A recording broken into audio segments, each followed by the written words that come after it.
Hello and welcome to Total Package Hockey. My name is Dwayne Blair, and today we're going to touch on wrist shots. So we're going to talk about how to break down that wrist shot and how to look at little features that are going to help make your wrist shot a lot harder, a lot more accurate, and way more powerful.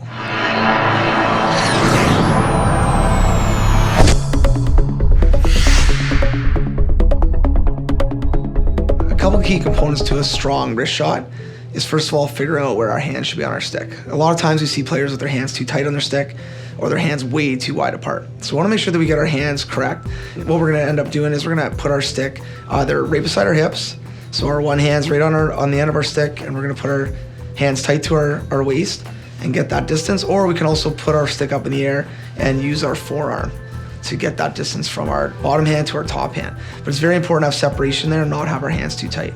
When we're talking about our hands, our top hand is going to be our control hand. That's the hand that controls our blade, controls our stick, and our bottom hand is going to be our power hand.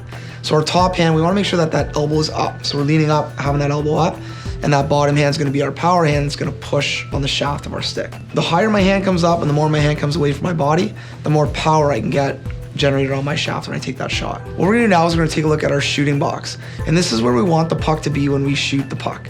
So ideally we want that puck close to our body, and we want to make sure that we generate as much power as we can. So what we're going to do is we're going to put our stick as tight to our foot as we can. So if I'm a left-handed shot, I'm going to put it off my left foot. And if I'm a right-handed shot, I'm going to put it off my right foot. And then we're going to bring it out about a blade length. So this can be a bit gray, but about a blade length out, and then up and down a blade length. And that'll be our shooting box. So as you can see here, I've got the area that I want my shot to be taken. Whether I'm square to the puck or I'm shooting the puck with my shoulders to the net, I want that puck in nice and tight to my body. And that's going to allow my top hand to be up and allow me to get good leverage on my bottom hand for the shot. The puck position on our stick for wrist shot is very important. We want to make sure that the puck begins at the heel of our blade and then rolls through the middle to toe. We want to try to not shoot the puck off the toe of our blade. A lot of times when we let the puck go off the toe of our blade, the puck flutters or we don't get a lot of power on our shot. So as you can see, we want to go heel, and then as we roll through, it's going to go to the middle, and then we're going to release that puck. And again, starting at the back of our shooting box and then following through forward to the front of our shooting box to release that puck.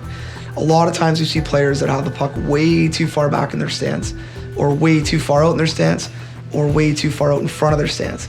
And what happens in all those three positions, behind, on the side, or out in front, is we can't flex our stick enough. So we don't get enough power on that shot to let a good shot go. So again, we want to keep that top hand up, our blades in our shooting box. We slightly bring our stick back to the heel of our skate, and then we load it and then transfer that weight. All right, our main source of power on our shot is going to be from our legs.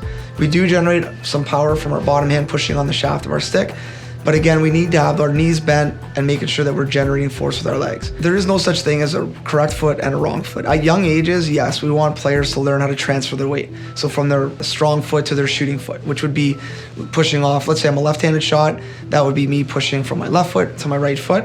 If I'm a right-handed shot, that would be pushing off my right foot to my left foot and following through. We really want to make sure that players are pushing everything to the net. So their bottom hand on their stick will be pushing down, their shoulders will be finishing at the net, and they would fall through the net. When players shoot off their incorrect foot, so for a left-handed shot, that would be their left foot, right-handed shot, the right foot, we tend to see them lean back a lot. So they end up finishing their shot and leaning back on the shot, and then they take a lot of power off their shot.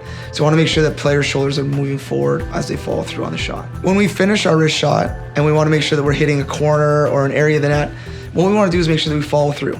So I want to make sure that our shoulders are driving towards the net, and how we're going to aim is we're going to aim with our bottom hand and the blade of our stick. So if I'm following through on a wrist shot, I want to make sure that my bottom hand and my blade are going to where I want to shoot the puck. A lot of times we see players' shoulders rotate inside or rotate outside, and then we see pucks missing the net left or missing the net right. So we want to make sure that we follow through with our shoulder and our bottom hand to place that puck in the net where we want it. I hope these tips have helped. And if you're going to work on your shot at home, I strongly recommend not having your pucks way far away from your body and sliding and shooting, sliding and shooting. Bring those pucks in tight and work off that shooting box, pushing on your bottom hand, keeping your top hand up, all those little points that we talked about, and that's how you're gonna get your shot better. Way better to shoot 100 pucks the correct way than 10,000 pucks the wrong way.